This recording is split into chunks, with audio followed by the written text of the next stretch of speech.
भगवान बुद्ध के विचार और उपदेश जीवन को प्रेरित करने वाले और मार्गदर्शन देने वाले हैं। स्वयं पर विश्वास। कोई भी व्यक्ति खुद के प्रयासों से ही प्रकाश प्राप्त करता है।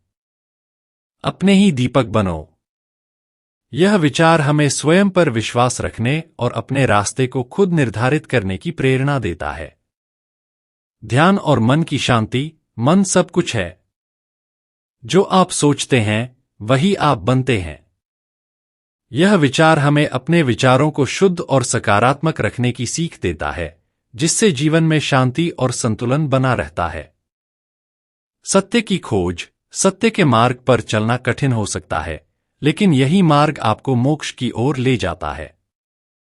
यह विचार हमें कठिनाइयों के बावजूद सत्य का पालन करने के लिए प्रेरित करता है। करुणा और प्रेम। करुणा और प्रेम से ही संसार में वास्तविक शांति प्राप्त की जा सकती है। यह विचार हमें दूसरों के प्रति करुणा और प्रेम का भाव रखने की प्रेरणा देता है। वर्तमान में जीना। अतीत पर ध्यान मत दो, भविष्य के बारे में सपने मत देखो, वर्तमान क्षण पर ध्यान दो। यह विचार हमें वर्तमान में जीने और हर पल को पूरी तरह से जीने की प्रेरणा देता है। अहंकार त्यागना। जिसे कोई मैं नहीं है, वह दुनिया के सभी दुखों से मुक्त हो जाता है। यह विचार हमें अहंकार को त्यागने और विनम्रता को अपनाने की सीख देता है। धैर्य और सहनशीलता। क्रोध में रहना ऐसे है जैसे जलते हुए कोयले को किसी और पर फेंकने की इच्छा से पकड़ना।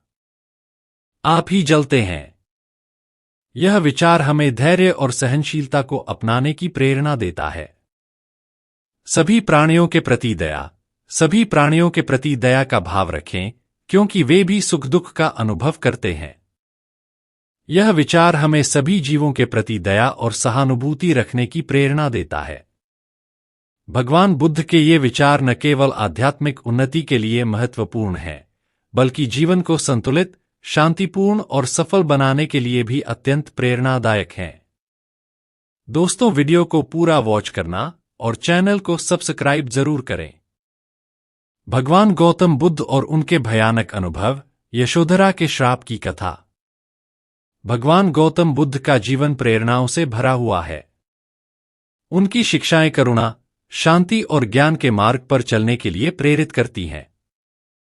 लेकिन बुद्ध के जीवन में कुछ ऐसे प्रसंग भी हैं जो भयानक और रहस्यमयी थे। इन्हीं में से एक कथा है यशोधरा के श्राप की, जो एक अप्रत्याशित घटना के रूप में बुद्ध के जीवन में घटित हुई थी। यह कथा एक गहरे रहस्य और अज्ञात शक्ति की कहानी है, जो भयानक घटना के रूप में बुद्ध के जीवन में प्रकट हुई थी। भगवान बुद्ध का असली नाम सिद्धार्थ था, जो एक राजा के पुत्र थे। जब वे मात्र 29 वर्ष के थे, तब उन्होंने संसार के दुखों का अनुभव किया और उन दुखों का समाधान खोजने के लिए अपना घर, पत्नी यशोधरा और नवजात पुत्र राहुल को छोड़कर वन की ओर चल दिए। उन्होंने अपने राजसी जीवन को त्याग कर संन्यास का मार्ग चुना और कठोर तपस्या के बाद ज्ञान प्राप्त किया। जब सिद्धार्थ ने घर छोड़ा था, तब यशोधरा के जीवन में असीम दुख था। एक पत्नी के रूप में उसने अपने पति को खो दिया और एक मां के रूप में उसने अपने पुत्र को पिता के स्नेह से वंचित देखा। यशोधरा की पीड़ा उस समय की हर नारी के दिल में एक छाया के रूप में बस गई थी। वह अकेली रह गई थी और इस पीड़ा के बीच उसके दिल में एक गहरा क्रोध भी जागृत हुआ था। यह क्रोध उस समय के समाज, उसके पति सिद्धार्थ और यहां तक कि स्वयं पर भी था। समय बीतता गया और यशोधरा ने अपने आप को बुद्ध के नाम से बहुत दूर कर लिया। एक दिन जब बुद्ध अपने शिष्यों के साथ कपिलवस्तु पहुंचे, तो यशोधरा को उनके आगमन की सूचना मिली। बुद्ध के आगमन की खबर से यशोधरा के हृदय में वह पुराना क्रोध और पीड़ा फिर से जागृत हो गई। वह बुद्ध से मिलने गई, लेकिन अपने मन में एक घोर निर्णय के साथ। यशोधरा ने बुद्ध के सामने अपनी पीड़ा व्यक्त की और कहा, हे बुद्ध, तुमने मुझे और हमारे पुत्र को छोड़ दिया संसार के दुखों को समझने के लिए, लेकिन क्या तुम्हें हमारे दुख दिखाई नहीं दिए? तुमने हमारे साथ जो किया, उसका परिणाम भोगने के लिए तैयार रहो। बुद्ध ने शांति से यशोधरा की बात सुनी। उन्होंने अपने नयनों में करुणा और समझ का भाव प्रकट करते हुए कहा, यशोधरा, मैंने संसार के दुखों का अनुभव किया और उनका समाधान खोजा। यह मेरा मार्ग था, लेकिन मैं जानता हूं कि मैंने तुम्हें और राहुल को जो पीड़ा दी है, उसका प्रायश्चित नहीं कर सकता। यशोधरा ने आंसुओं में डूबे हुए कहा, यदि तुम सच में दुखों का अनुभव कर चुके हो, तो मेरे श्राप को भी सहन करने के लिए तैयार रहो। मेरा श्राप है कि जब तुम सबसे अधिक शांति और प्रसन्नता का अनुभव करोगे, उसी समय तुम्हें सबसे भयानक घटना का सामना करना पड़ेगा। यशोधरा के इस श्राप को सुनकर बुद्ध ने कोई प्रतिक्रिया नहीं दी। उन्होंने अपनी शांति और संतुलन बनाए रखा, लेकिन उनके शिष्यों ने इस घटना को गंभीरता से लिया। वे सभी चिंतित थे कि यह श्राप किसी न किसी दिन जरूर फलीभूत होगा। वर्षों बीत गए और बुद्ध ने अपने जीवन के अंतिम दिनों में कुशीनगर के पवित्र वन में प्रवास किया। यह वह समय था जब उन्होंने अपने जीवन की अंतिम यात्रा आरंभ की थी।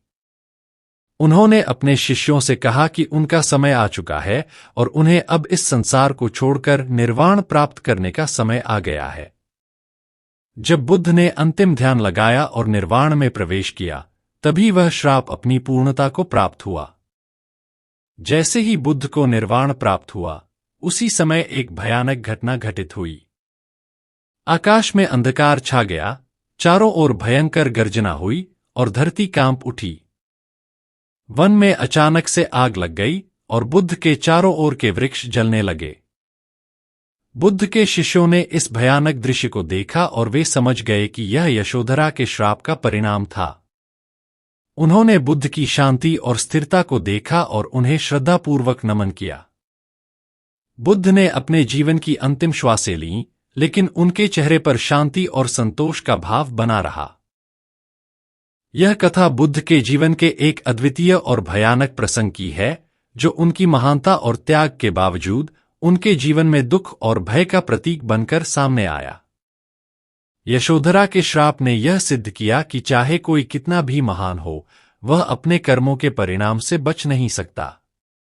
बुद्ध ने अपने जीवन में शांति और करुणा का प्रचार किया, लेकिन उनके जीवन का यह भयानक अनुभव हमें यह सिखाता है कि जीवन में सभी को अपने कर्मों के परिणाम का सामना करना पड़ता है। यशोधरा का श्राप और बुद्ध का निर्वाण इस बात का प्रतीक है कि हमारे जीवन में किए गए कर्म हमारे साथ रहते हैं और हमें उनके परिणामों का सामना करना पड़ता है। यह कथा हमें यह सिखाती है कि चाहे हम कितने भी महान क्यों न हों, हमें अपने कर्मों का सम्मान करना चाहिए और उनके परिणामों का सामना करने के लिए तैयार रहना चाहिए। इस कथा का अंत इसी बात पर होता है कि भगवान बुद्ध ने अपने जीवन के अंतिम क्षणों में भी शांति और करुणा का मार्ग अपनाया और अपने शिष्यों को जीवन की सच्चाइयों का पाठ पढ़ाया। यशोधरा का श्राप भयानक था, लेकिन बुद्ध की शांति और संतुलन ने इसे भी एक प्रेरणा का स्रोत बना दिया।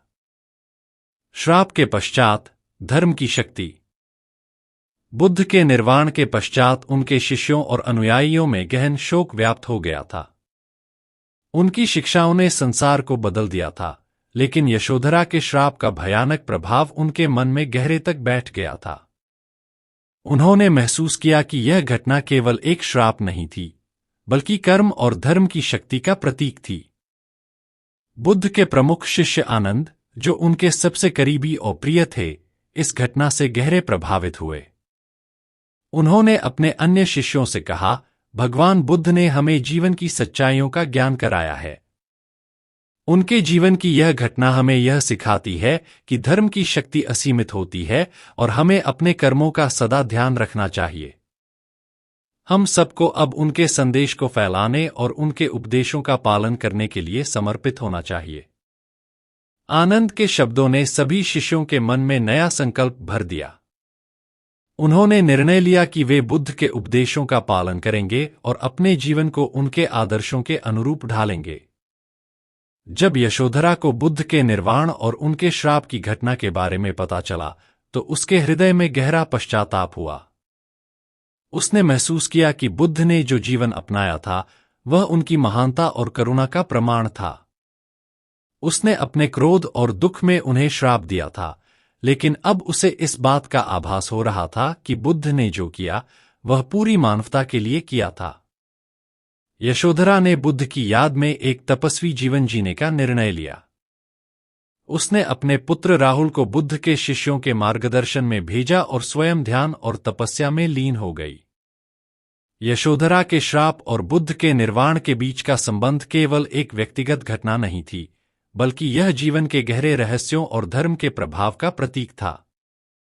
बुद्ध के जीवन का यह प्रसंग यह दर्शाता है कि जीवन में सभी को अपने कर्मों के परिणाम का सामना करना पड़ता है, चाहे वह कितना भी महान क्यों न हो। यह घटना इस बात की भी पुष्टि करती है कि क्रोध और दुख के समय में किए गए कर्म हमेशा सही नहीं होते और हमें अपने भावनाओं के प्रभाव में आकर निर्णय नहीं लेने चाहिए। यशोधरा का श्राप उनके आंतरिक संघर्ष का परिणाम था और इसका प्रभाव उनके जीवन पर भी पड़ा। बुद्ध के शिष्यों ने इस घटना से यह सीख ली कि धर्म और करुणा ही मानव जीवन का वास्तविक मार्ग है। उन्होंने यह भी सीखा कि जीवन में आने वाले सभी दुख और समस्याओं का समाधान केवल धर्म और आध्यात्मिकता में है। बुद्ध के उपदेशों को फैलाने के लिए उनके शिष्यों ने देश विदेश में यात्राएं की और लोगों को धर्म, करुणा और अहिंसा का मार्ग दिखाया। उन्होंने यह सुनिश्चित किया कि बुद्ध की शिक्षाएं आने वाली पीढ़ियों तक पहुंचे और उनका संदेश कभी न खोए। यशोधरा ने अपने जीवन के अंतिम दिनों में ध्यान और तपस्या के माध्यम से अपनी आत्मा को शुद्ध किया। उसने अपने श्राप का प्रायश्चित किया और बुद्ध की करुणा और प्रेम को समझा। उसने अपने पुत्र राहुल को बुद्ध की शिक्षाओं का अनुसरण करते देखा और संतोष पाया। यशोधरा की मृत्यु के समय उसने भगवान बुद्ध के चित्र के सामने अपनी अंतिम श्वास ली। उसकी आत्मा ने उस समय शांति प्राप्त की और उसने यह महसूस किया कि बुद्ध के द्वारा दिखाया गया मार्ग ही सच्चा मार्ग था। यह कथा केवल एक श्राप और उसके परिणाम की कहानी नहीं है, बल्कि यह जीवन की गहन सच्चाइयों और धर्म के प्रभाव की गाथा है। भगवान बुद्ध के जीवन का यह भयानक प्रसंग हमें यह सिखाता है कि जीवन में हमें अपने कर्मों का ध्यान रखना चाहिए और अपने निर्णय धर्म और करुणा के आधार पर लेने चाहिए। यशोधरा का श्राप और बुद्ध का निर्वाण यह दर्शाता है कि हमारे जीवन में जो भी होता है वह हमारे कर्मों का परिणाम होता है। लेकिन सबसे महत्वपूर्ण बात यह है कि हमें अपने जीवन में धर्म, करुणा और आध्यात्मिकता का मार्ग अपनाना चाहिए, ताकि हम अपने कर्मों के अच्छे परिणाम प्राप्त कर सकें और शांति और संतोष के साथ जीवन व्यतीत कर सकें।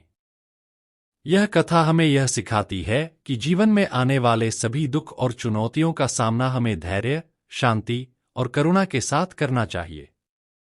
भगवान बुद्ध ने अपने जीवन में यह दिखाया कि सच्चा ज्ञान और मुक्ति केवल धर्म के मार्ग पर चलने से ही प्राप्त होती है और हमें अपने जीवन को इसी दिशा में लेकर चलना चाहिए। इस प्रकार यशोधरा के श्राप की यह कथा हमें जीवन के गहरे रहस्यों और धर्म की महिमा का पाठ पढ़ाती है और हमें यह प्रेरित करती है कि हम अपने जीवन में बुद्ध के उपदेशों का पालन करें और अपने कर्मों के अच्छे परिणाम प्राप्त करें। दोस्तों, आपको हमारी यह वीडियो कैसी लगी इसे लाइक करें और अगर आप हमारे चैनल पर पहली बार आए हैं तो इसे सब्सक्राइब करें। धन्यवाद।